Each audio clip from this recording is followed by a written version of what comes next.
Welcome to our channel. నేను నవీన్. తిరుమలలో రేవంత్ రెడ్డి గారు దర్శనం చేసుకోవటం, తర్వాత మంత్రులతో భేటీ అవటం కొంతమంది సో కాల్డ్ నాయకులకి గొంతులో కరక్కాయ పడ్డట్టు అవుతుందట. అయితే ఆ అంశం ఎందుకు? ఆ అంశంపై మనతో మాట్లాడడానికి పొలిటికల్ అనలిస్ట్ అంకంరావు గారు ఉన్నారు. సార్తో మాట్లాడతాం. నమస్తే అండి. నమస్తే. సో రేవంత్ రెడ్డి గారు ఆంధ్రప్రదేశ్లో ఉన్న మంత్రులతో భేటీ అవటం, అది కొంతమంది సో కాల్డ్ నాయకులకి గొంతులో కరక్కాయ పడ్డట్టు, కక్కలేక మింగలేక ఏమైందో అని చెప్పలేక తెలుసుకోవడానికి ఎంతో కుతూహలపడుతున్నారు. అసలు ఏమై ఉంటుందండి? ఈరోజు రేవంత్ రెడ్డి గారు తిరుమలలో వైకుంఠ ద్వారదర్శన ఏర్పాటుకి ఆయన వెళ్ళి ఆ స్వామిని దర్శించుకొని మొక్కు తీర్చుకొని వాళ్ళతోటి అందరితోటి కలిసి కూడా అక్కడ రోజు మాట్లాడుకున్న విధానం ఈరోజు చాలా సంతోషం. కారణం ఏందంటే చాలామంది గతంలో ఇలా చాలా ఇబ్బందులుగా ఉండేవి. కానీ ఈరోజు ఈ వైకుంఠ ఏకాదశి సందర్భంగా చాలా అద్భుతమైన ఏర్పాట్లు భక్తులకు కావచ్చు, అలాగే ప్రజాప్రతినిధులు కావచ్చు. సాధ్యమే, ఏదైనా సరే ఎప్పుడైనా ప్రజాప్రతినిధులు ఇలాంటి రోజున వాళ్ళు దర్శనం చేసుకోవాలని కోరుకుంటూ ఉంటారు. కొంచెం సాధారణ భక్తులకు ఇబ్బంది అయినా తప్పనిసరి పరిస్థితి ఫ్లోటింగ్ వల్ల. కాబట్టి ఈరోజు ఆయనకి స్వాగతం పలికిన విధానం కావచ్చు, వాళ్ళకి కడుపు మంటానికి కారణం ఏంటంటే వీళ్ళందరూ కూడా కలిసి పనిచేసిన వాళ్ళు. తెలుగుదేశం పార్టీలో అందరూ స్నేహితులు. మంత్రులకి రేవంత్ రెడ్డి గారికి ఉన్న అనుబంధం ప్రత్యేకంగా మనం చెప్పుకోవాల్సిన పని లేదు. అలాగే తెలుగుదేశం పార్టీని వీడి బయటికి వెళ్ళినా కూడా ఏ రోజు పార్టీని కానీ చంద్రబాబు నాయుడు గారిని ఒక్క మాట అన్న వ్యక్తుల్లో రేవంత్ రెడ్డి గారు, సీతక్క గారు కూడా ఉంటారు.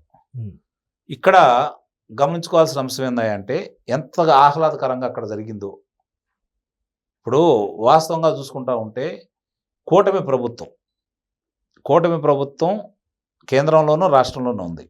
కూటమి ప్రభుత్వం అంటే భారతీయ జనతా పార్టీ భాగస్వామ్యం ఆంధ్ర రాష్ట్రంలో, కేంద్రంలో భారతీయ జనతా పార్టీ ప్రభుత్వంలో తెలుగుదేశం పార్టీ భాగస్వామ్యం.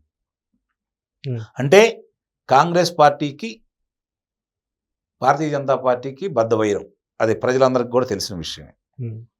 అయినా సరే రేవంత్ రెడ్డితో ఉన్నటువంటి సాన్నిహిత్యంతో ఒక చక్కని వాతావరణాన్ని అక్కడ ఏర్పాటు చేసే కార్యక్రమంలో భాగంగా ఒక ఆహ్లాదకరమైన వాతావరణంలో ఒక పక్క రాష్ట్ర ముఖ్యమంత్రిని గౌరవించిన తీరు, అది పార్టీలు కాదు ఇక్కడ. ఇది అందరు కూడా అలవరుచుకోవాలి. ఎన్నికలప్పుడు లేదంటే శాసనసభలో ఏదన్నా విషయంలో మాట్లాడుకునేటప్పుడు ప్రతి విమర్శలు, వైరుధ్యాలు ఏంది, వాళ్ళు చేసిన తప్పుల్ని ఎత్తటంలో కావచ్చు, వాళ్ళు చేసే మంచికి లేదంటే సూచనలు చేసే విధానంలో కావచ్చు పాటిస్తే నిజంగానే ప్రజల్లో ఇప్పుడు చాలా చోట్ల చూస్తున్నాం కదా మనం, వర్గాలుగా విడిపోయి ఆ పార్టీ ఈ పార్టీ అని చెప్పి కొట్లాడుకొని చంపుకునే స్థాయిలో ఉండదు. ఇది ఎవరైనా సరే దీన్ని అమలు చేసి తీరాలి. అప్పుడే ప్రజాస్వామ్యానికి ఒక విలువ, అర్థం, పరమార్థం అనేది ఉంటుంది. ఇక తిరుమల తిరుపతి కనుక చూసుకుంటా ఉంటే ఈ కూటమి ప్రభుత్వం అధికారంలోకి వచ్చిన తర్వాత గతంలో ఇలాంటి కార్యక్రమాలప్పుడు వాళ్ళు కావాలని చెప్పిన తొక్కిసలాటను ఏర్పాటు చేసి ఏ విధంగా చేశారో మనం చూస్తూనే ఉన్నాం, ఒక కుట్రపూరితమైన వాతావరణంలో.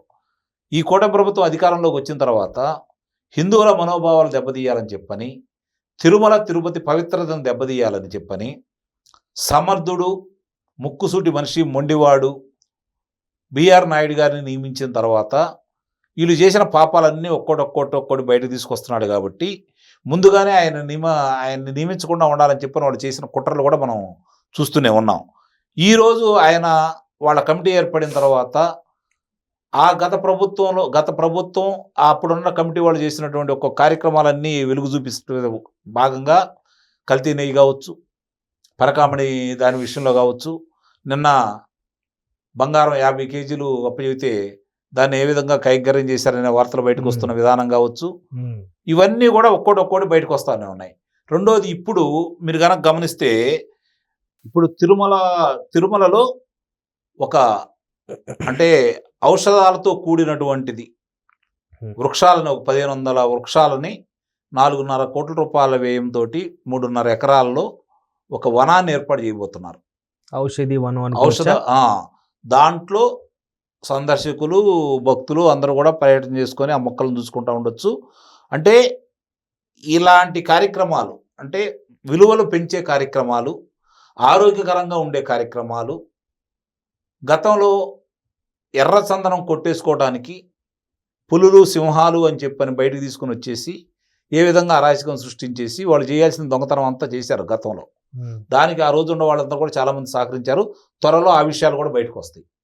ఇప్పుడు తిరుమల ఎలా ఉంది, గతంలో ఎలా ఉంది, బిఆర్ నాయుడు గారు దాన్ని ఏ విధంగా ముందుకు తీసుకెళ్తున్నారు, పాలక మండలి సభ్యులు కావచ్చు, అధికారులు కావచ్చు, కొన్ని చిన్న ఇబ్బందులు అధికారులతోటి విభేదాలు ఉన్నా కూడా ఒక చిత్తశుద్ధితోటి బిఆర్ నాయుడు గారు చేస్తున్నటువంటి నిర్వహణ, అలాగే చంద్రబాబు నాయుడు గారు ఇస్తున్నటువంటి ప్రోత్సాహం ఈరోజు తిరుమల ఈ స్థాయిలో ఉంది.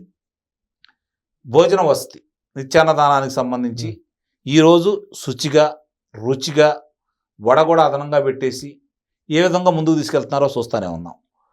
మరి నెయ్యి సంబంధించి మళ్ళీ ఈరోజు లడ్డు కావచ్చు, ఆ ప్రసాదాలు కావచ్చు, మళ్ళీ పాత రోజులు గుర్తు తీసుకొచ్చే విధంగా పైన పరిశుభ్రంగా, అలాగే 60,000 మంది వస్తే బటాబట్టికి సరిపోయే అంటే దర్శనం చేసుకోవడానికి అవకాశం ఉన్న ఆ రోజుల్లో ఈరోజు 80,000 మంది దాటి 87,000 మంది కూడా హైయెస్ట్ వెళ్ళారని చెప్పి తెలుస్తుంది.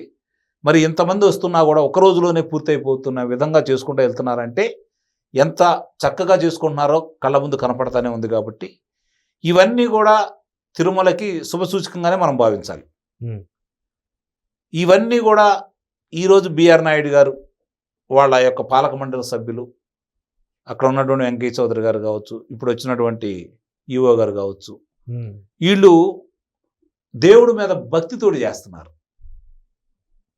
మనం హిందువులమై, హిందువుల యొక్క ప్రతిష్ట ఇది ప్రపంచంలో ఓ గొప్ప ఆధ్యాత్మిక కేంద్రం కాబట్టి ఇది ఎప్పుడు సజీవంగానే ఉండాలి అంటే ఇక్కడ ఏమి ఏర్పాట్లు కావాలి, ఈ ఔషధ మొక్కలు కావచ్చు, 2 రకాల ఔషధాలు 1500 మొక్కలు నాటే కార్యక్రమంలో ఏ విధంగా చేయాలి అనే కార్యక్రమంలో కావచ్చు, మరి పైన వసతులు వచ్చిన భక్తులకి ఇబ్బంది లేకుండా ఏ విధంగా చేయాలి, తీర్థ ప్రసాదాలు అందరూ సక్రమంగా అందాలి, ఇవన్నీ కూడా బాగా చేసుకోవాలన్న ఉద్దేశంతో హిందువుల యొక్క భక్తికి విశ్వాసానికి ప్రతిరూపమైనటువంటి ఆ దేవదేవుడికి సంబంధించినటువంటి ప్రతి కార్యక్రమాన్ని కూడా పారదర్శకంగా ఎలాంటి పొరపాట్లు లేకుండా చేసుకోవాలని చెప్పని వీళ్ళు ముందుకెళ్తున్న తీరుని మాత్రం మనం అభినందించాలి.